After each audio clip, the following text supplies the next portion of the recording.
everybody, welcome to day 2 of Grey Cup game plan here at the Grey Cup Festival in Winnipeg. The Ottawa Red Blacks will take on the Edmonton Eskimos this Sunday at Investors Group Field for the 103rd edition of the Grey Cup. We're at the U of W right now in the heart of the Grey Cup Festival. Today on the show, we're going to be interviewing Henry Burris, the quarterback of the Ottawa Red Blacks, along with head coach Rick Campbell. It's all coming up momentarily here on Grey Cup game plan, but first, our latest installment of Where Are They Now with Greg Peterson. Take a look at this. Can't ask for a bigger game. You got the two teams now, captains walking on the field with a big coin toss. We'll have to see what happens there. We've had some experience with that in the past, but Mark, just a beautiful day. The two best teams in the CFL. I'm just looking forward to this game. I guess you could say my career started where I didn't play on very good teams, and then it was capped off with a 1992 Grey Cup where I finally got my Grey Cup ring. So it ended on a good note, and I thought that that was the time to get out in 1992. Stu Laird, my roommate, and the time we snuck in and got the Grey Cup the night we'd won it, took it out of Larry Rickman's room with Kenny Moore and a bunch of other players, and Stu and I, we were kind of the older veterans on the team, so we slept with the Grey Cup that night. Now I'm a corporate finance lawyer with the law firm Gowling, LaFleur, Henderson, LLP. This is the 19th year I've been the color commentator for the Calgary Stampeders. I do it, of course, with Mark Stephen, the Hall of Famer Mark Stephen. It's great. I've enjoyed it. I don't like the travel because it takes me away from my profession, my job, but I really enjoy doing the games. Probably the best thing is to be a player, second best is to be a coach, third best to be a broadcaster. Greg, the Stampeders swarmed to him. Well, Mark, and that's exactly Stampeder's strategy this game. They do not want to let Lawrence get outside. He likes to get outside, and he tried to do it that time, couldn't, and then he doesn't like to go up the middle. That's exactly what the Stampeders want to do with Lawrence this game. I enjoy football. I enjoy talking about it with people, and my job as a color commentator is to basically do what I did when I was playing, and that's you see a play develop, and then I explain it to the people. I just have about 8-9 seconds to do it, that's all. But you know, I think that I said this before, the best training that you could have to be a color analyst is to sit back and watch plays develop in front of you for 10 years in the pro ranks, and that's what I did. I really enjoy it, though. It gives you a little bit of excitement, and Mark and I really try and add something to the listeners. Mark and I are the longest standing broadcast duo ever in the history of the CFL. We've been together for 19 years, and you know, we know each other, and he knows what I'm going to say, and we kind of work off one of each other very good. Mark and I have done 4 Grey Cup games because we always got to do the games when the Stampeders were in it. Those seasons, those were kind of highlight moments when getting to do Grey Cup games and broadcast it to a national audience for the Stampeders was good. But just to be, you know, for the last 20 years, I've seen the Stampeders every single play, and you become part of the team in some way. Football's a great game. It's an analytical game. It kind of goes right along with what I do now, and that's analyze things as a lawyer. And it's a strategic game, and I just enjoy doing it and broadcasting it.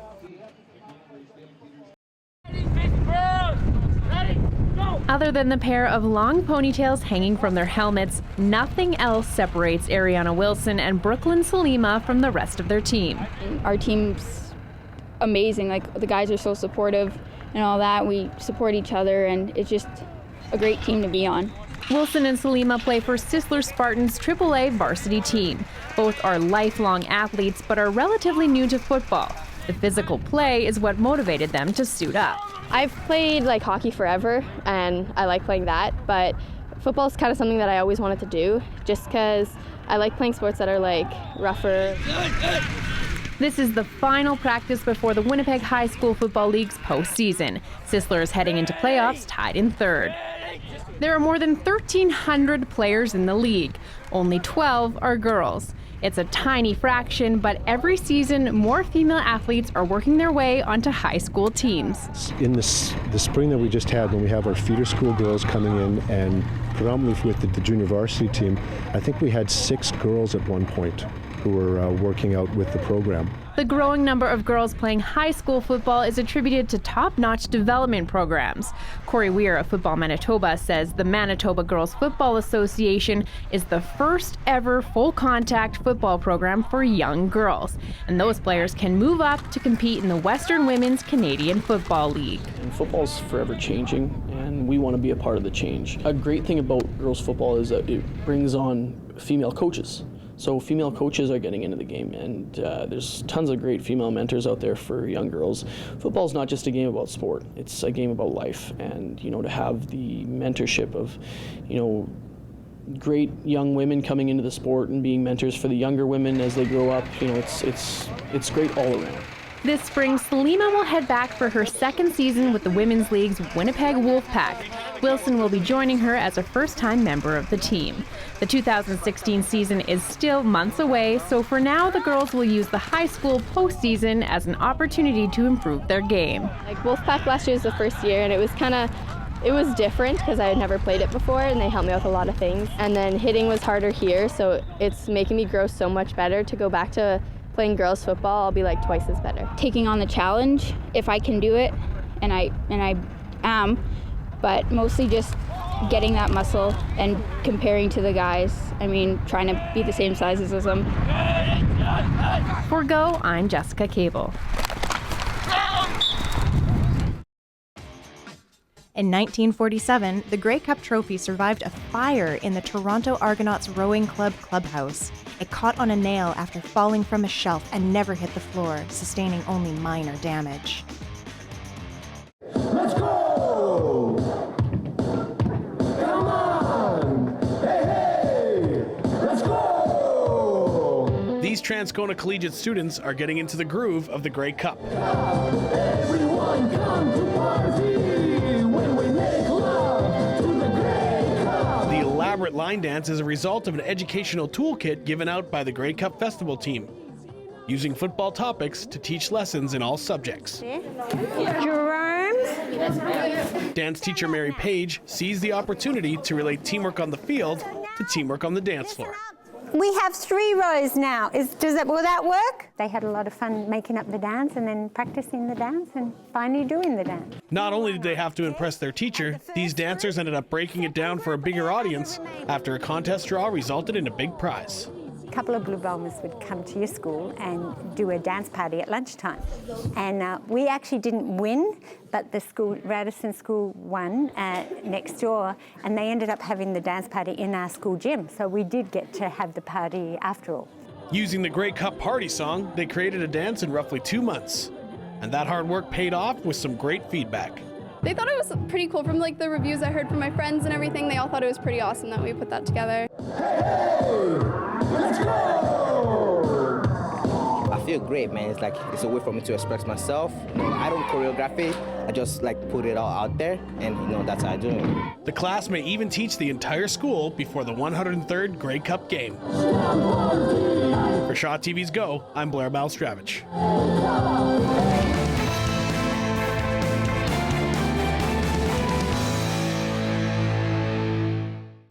Representing the East Division in the 103rd Grey Cup in Winnipeg is the Ottawa Red Blacks. The Red Blacks are the 3rd CFL team to play in the city of Ottawa. We all remember the Ottawa Rough Riders. They were a founding member of the CFL in 1958 and played until 1996. A new Ottawa franchise was formed as the Renegades in 2002, but that only lasted for 4 seasons. There was always a thought, however, that a CFL team would return to Ottawa, and that turned out to be the Red Blacks. The Ottawa Red Blacks played their first regular season game on July 3, 2014. As an expansion franchise, however, they only won 2 games all season. But oh, what a difference a year makes. This 2015 season for the Red Blacks has been unbelievable. 12 wins atop the East Division, with Henry Burris, a 40-year-old quarterback, leading the team and breaking personal records seemingly every week. And then last week versus Hamilton in the East semifinal. Burris looks downfield, throws, and it is caught! Inside Hamilton territory, and there he goes! It's Ellingson down the sidelines, inside the 10, touchdown! So with that, the Ottawa Red Blacks are off to the Grey Cup, the first Ottawa CFL team to do so since 1981. I am standing here with the head coach of the Ottawa Red Blacks, Rick Campbell. Rick, thank you very much for doing this. You betcha, it's great to be here. Absolutely. I'm going to start with a little lighter question here for you. Has anyone ever told you that you look like a young Michael Keaton? Really? I have not heard that one. That's new to me. You're Batman. I'm Batman. That's cool. Look in the mirror when you get home. I can see something there. Let me ask you, I think a lot of people would consider this a surprise that the Ottawa Red Blacks had such a great turnaround season and are now in the Grey Cup. How do you explain the character and the focus in your locker room this season? Well, we didn't have a lot of wins last year, but we were a brand new expansion team, and we had a good core group of guys that we knew we could build the team around, and we just wanted to keep adding pieces to the puzzle. And we have talented guys, but we also have some high character guys that those are the type of guys you want in close games. Your quarterback, Henry Burris, obviously a big leader on the team. You said in your press conference the other day, he approaches every game, whether it's last year, the expansion year, or this year, the more successful of the years, with the same enthusiasm. Yeah, he's an older guy for a football player, but you would never know it if you didn't know his age. And he really has a genuine enthusiasm. Every day he comes into work, he's excited about it. He's a great guy to have on the team. That final play of the East semifinal versus Hamilton last weekend was obviously a huge high for you guys. That great catch by Ellingson from Burris. Can you refocus your team after something like that? Because that is a huge high, right? Yeah, but our guys actually were good. We came back the next day on Monday to get this trip out here set up, and they're good. We have enough veteran coaches and players that understand the difference of the feeling of winning the Grey Cup and losing the Grey Cup. So we're going to be focused on what's ahead of us, and that's the Eskimos on Sunday. How's your mindset? Because the Eskimos really are quite the opponent. You guys were able to beat every other team this year, but lost twice to the Eskimos. What makes them such a great opponent? They're well coached and they're very athletic. The game in Ottawa was a very close game that we actually were ahead in the fourth quarter, and they made a play to beat us, and they're going to be a tough team to play against, but we plan on putting our best foot forward on Sunday. I like asking this question to both players and coaches. It's obviously well known that in the CFL you're going to play in cold weather. It may be not as freezing as people may have thought here in Winnipeg this weekend. Do you like playing in the elements like that? Does that work in your favor coming from Edmonton? Yeah, we'll be all right. The good news is when we were actually prepping for the Hamilton game during the bye week, we had a lot of rain and wind and that type of stuff. So we've been outside, we've practiced in elements, and this is such a big game. I think the weather's not going to be a factor on Sunday. Appreciate your time, Rick. Good luck Sunday. Thank you very much. You're watching Grey Cup Game Plan here on Shaw TV. The Toronto Argonauts have won the most Grey Cup titles with 16. Standing here with the quarterback of the Ottawa Red Blacks, Henry Burris. Thank you so much for taking the time, Henry. Hey, thanks for having me. Can you enjoy this as a player of the festival week? Is it fun for you? You know what? It's fun to be here. And as far as getting out and enjoying the festivities, I kind of stay away from that because, there's a lot of excitement going on, a lot of amazing events taking place. But of course, the one event that we're here and we're focused on is the game on Sunday. And you said it yourself, this is a business trip, right? So it really has been a magical season for these Red Blacks. Why do you think things click so well this year? You know what, I think with all the hunger that we built up from last season, just with the disappointments of trying to put a brand new organization together, bringing up guys from the state of Florida, from the state of Texas who didn't even know where Ottawa was on the map. When I asked them where the capital of Canada was, most of them said Toronto. Right. And so the fact is that we brought all this new stuff in and tried to put it together and create a great package last year. And, we had some tough times, but I think the hunger that we built from last year has allowed us to come out and be more successful this year. And of course, the adding of offense coordinator Jason Moss, bringing in the likes of Sir Vincent Rogers, along with the wealth of receiving talent that we have this year, to let our offense take a huge jump this year in order to make our locker room and our team that much better. And this really is personal for you too, Henry, right? You want to prove your doubters wrong. Well, as an athlete, you always try to find that edge, and you always try to find those situations that have occurred throughout your career to kind of help spur you on, to give you that motivation to go out and do the extra little bit to make yourself better. And I understand, when people hear me talk about Hamilton and Calgary and the situations that happen there, trust me, I don't hate anybody because, things happen for a reason in your life. I'm thankful for the time that I spent with Huff Nagel and the guys in Calgary. I won a Grey Cup there.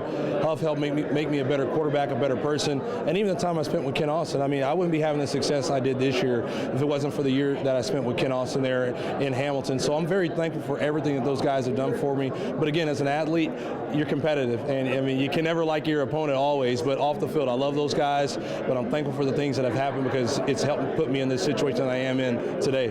Absolutely. Maybe just a quick comment on your fans in Ottawa. How amazing have they been this year? Man, you know, for the years that those fans have had to wait, just to be able to enjoy a package. I mean, a product on the field that has been able to deliver the fans there exactly what they've been waiting for such a long time. I mean, to hear all the stories about how many years people have been coming to Lansdowne Park to cheer on, from the Rough Riders to the Renegades and now the Red Blacks, and to finally see the emotions that poured out when we won, you know, the East Final game there over Hamilton, the last regular season game, and then to clinch the Grey Cup berth. I mean, to see the emotions that were on that field, it is truly an honor for myself and all of our teammates to be representing the city, representing our nation, and to be here and here in Winnipeg, you know, playing for the Grey Cup. I mean, there's going to be a sea of red and black coming out east before the weekend and before the game on Sunday, and we're just happy we're able to help make this dream come true for the fans. Are you a superstitious guy? Are you going to stay loose? Oh yeah, I'm gonna stay loose. I think the fact that this is my fourth one allows me to be able to stay loose. But I think I'm so motivated and focused on executing the game plan much better than I did last week.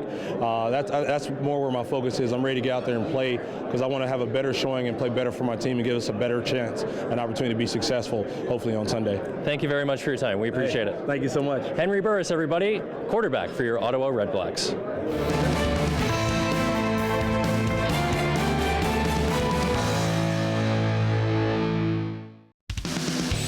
All you have to do is walk past Matt Vanette's house, and you can tell he loves the Winnipeg Blue Bombers. He further proves it when you come down to his basement. It was my son's domain for years, and then my daughter's, and when they both moved out, I took over and made it the official. This stuff had all been broken years ago with them and their friends down here. So when they left, I made it. Took all the stuff out of boxes and put stuff up and put it out and keep adding to it. I was born in Montreal, Alouette fan. I came to a crushing end with the end of the Alouettes, and that's kind of when I adopted the Bombers when I moved here, when I moved to Winnipeg. And along this wall is the Wall of Fame. They're in no particular order or honor. It's just Bomber greats. And the interesting thing about the wall, or point about the wall, is down here you can be voted on the wall and you can be voted off the wall. Well, my favorite thing is my seat in the old place that I sat in for many years. It's got my arse print in it. As I say, it's molded to my seat, which I still sit in and watch Bomber games in it. And when we watch outside, I have a TV outside, we watch in the summertime, and my seatmate and I, we cart the whole thing outside too. This is a family affair. You're like not allowed to miss a Bomber game. You're shunned if you miss a Bomber game, but this has been our family thing. So sister, brother-in-laws, cousins. My favorite Bomber is number 34. Everybody should know that. Wade Miller. Wade Miller was the Rudy of the CFL. He had no business ever putting on a CFL uniform. When he got into his CFL uniform, made the Bombers on heart alone. He also devotes some of the space to his favorite NFL club, the Green Bay Packers. Since I was a boy. When I was a boy, I read Jerry Kramer's Instant Replay, his diary. I must have read it, I don't know, 50 times. And you know, when you had 2 channels back then, like where I lived, the Packers was the only thing that we saw. Super Bowl, Green Bay versus Pittsburgh. 2 minutes left. Jordy Nelson catches the go-ahead pass in the end zone, and I leap to my feet and put a hole in my ceiling. And there it is. I've kept it. But his heart is true blue, despite all the recent heartbreaks. For my kids, maybe, because I keep promising them since birth that they'll win a Grey Cup. We've been long suffering, but my kids and their friends that do this with us have been suffering their whole life. I've only been like half of my life. They've been their whole life, so we got to hang in there for them.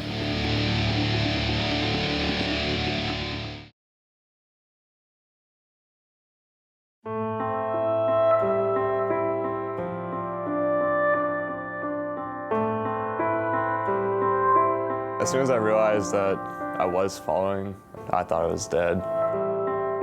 On a Sunday afternoon in May, defensive back for the University of Manitoba Bisons, Tyler Fong, set out on a hike northwest of his hometown in Victoria, BC. His good friend and former Bisons linebacker Andrew Johnston was with him when they reached the crest of a waterfall. And as soon as the words "watch your step" were spoken, Tyler, close to the edge, slipped on a wet rock and plummeted 156 feet. As soon as I realized that I was falling, it wasn't a lot of thought, it was just like an eerie calmness that was going through my mind. Obviously I was scared, I thought I was dead. Had no idea it was at the bottom, so it felt like a lifetime really. They told me it'd be like 3-4 seconds to make it from the top to the bottom, but definitely did not feel that way. The thought process felt like I had so much time to think. As Tyler rapidly dropped through the air, his instinct took over as he managed to flip his body around mid-flight, preventing him from landing headfirst in an attempt to lower the risk of serious injury and perhaps save his life. I blacked out when I hit the water and regained conscious underneath. Swimming up felt like a long time too. Finally got out of the water and kind of shock and panic. Shocked that I was still alive, panicking to make sure I don't drown. His friend Andrew as well in pure disbelief that Tyler had remarkably survived the horrendous fall. Actually, I checked myself over at first and I felt like I was okay to walk and drive home. So I was pretty determined to make it out there myself. As I started walking towards my car, I kind of started feeling the full effects of my injuries. Got to my car and realized that I shouldn't be driving and I should probably go to the hospital, so that's when we called 911. Intercepted by Tyler Fong. Tyler's injuries were a broken rib, a punctured lung, and a dislocated toe, but he was alive. Now, is it true that one of the first questions you asked your doctor was, how quick can I get back on the field? That was probably the first question. In a matter of only 3 months, Tyler's body completely healed. In fact, the only evidence of the fall is tattooed on his body. May 17th, 2015. Tyler got himself back in shape and made it to opening day of Bison's training camp. I got nominated as a captain, so big leadership role. So I just want to do the best I can, leading my team and putting ourselves in the best position we can to win a national championship. It's such a big part of my life. Now back to normal life on the football field, Tyler feels he has been enlightened and offers a great perspective. Just to never take anything for granted, and you never know when your last moment's going to be, and be careful of waterfalls.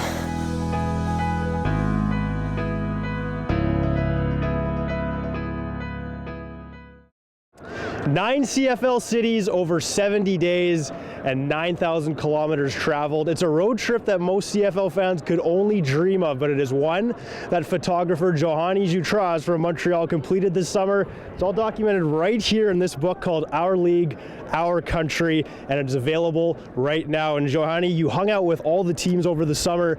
You took pictures of players and fans and coaches. First of all, why did you want to do such a trip of this magnitude? I mean, if you look at the book, you understand that there was a need for a book like that. There's no book that has been made before talking about the culture, traditions of the CFL. So I thought, well, you know, it's a cool project. I mean, I've been on the road for 5 months now, so it's just great to travel across the country, discover all those beautiful stadiums and all the traditions and the culture about the CFL. I imagine this was such a fun trip for you. Not a cheap trip, I bet. However, I know you have said before the budget was around $20,000 or something for this. What did you have to do to make sure that you could complete this trip? Well, first off, I had to sell everything I could get $1 for to start that. So I left my condo. I put what I have left is a mattress and a couch. So I put that on a storage place in Montreal. Left with my car. Sold even my camera, my own cameras, and Nikon gave me a few cameras to be able to do that project. And you know, I started with that. I think I left with $10,000, $12,000. I did the fundraising campaign online. It worked well. And then I left, and I was funding the rest of the trip with the pre-order of the books. So I was selling books through the trip, and I made it to the Grey Cup. What a ride. And you were back in Winnipeg for the first time in August as part of your trip. It was a little bit warmer here the last time you were here, of course. What were your impressions of Bombers fans? What were your experiences with the team and the fans when you were here? That's amazing here. I didn't know about the beer snake until I came here. Wow. That's crazy. And there's a photo about it in the book. And you know what? I was lucky enough the Bombers, they flew me back for Banjo Ball. They invited me, all expenses paid, to be here for Banjo Ball, to be able to capture that. And I did 2 pages in the book about, I think, it's probably one of the greatest game of the year. You have to go, if you're a CFL fan, a diehard fan, and you want to travel and see something great, go to Banjo Ball. That's great. I think a lot of us agree with that one for sure. Looking through this book, you've got some, it looks like, phenomenal access from the teams. There's some really unique shots I don't think you'd see anywhere else. And you've also got a media personality from each city to talk about their team. So that's another neat little wrinkle. When folks are reading this book, what do you want to kind of leave them with when they're done reading it? What do you hope they take away from it? I'm really hoping everybody that will read this book will learn something they didn't know about one team. That was my goal when I first started. There's fans that know the CFL better than me. So my goal was to get to know everything, put it all together in a book, and have the people to understand what's the CFL, discover the culture, and maybe learn something they didn't know before. All right, so give us the breakdown. Where can folks get their book if they're interested in purchasing a copy? Where can they meet up with you this week as well? This week I'll be at the CFL Players Award Thursday night from 5 to 7, signing books and having copies with me, with a photo exhibition as well. I'll be all over. I'll be in a few events. People can follow me on Twitter. It's at Johanny Jutras, JohannyJutras, and I'll announce it there. They can buy the book online too, cflroadtrip.ca. It's $45. I think it's a great Christmas gift. Are you going to be shooting the game, by the way, on Sunday? I will be on the sideline. So you can watch for her on the sidelines for sure. Congratulations on the success of releasing this book, and best of luck with the success in selling it. The book is Our League, Our Country, and it is available right now. CFL officials planned to make a new Grey Cup after it was stolen in 1969 from a trophy case in Ottawa and was held for ransom. But it would turn up in a Toronto storage locker sometime later.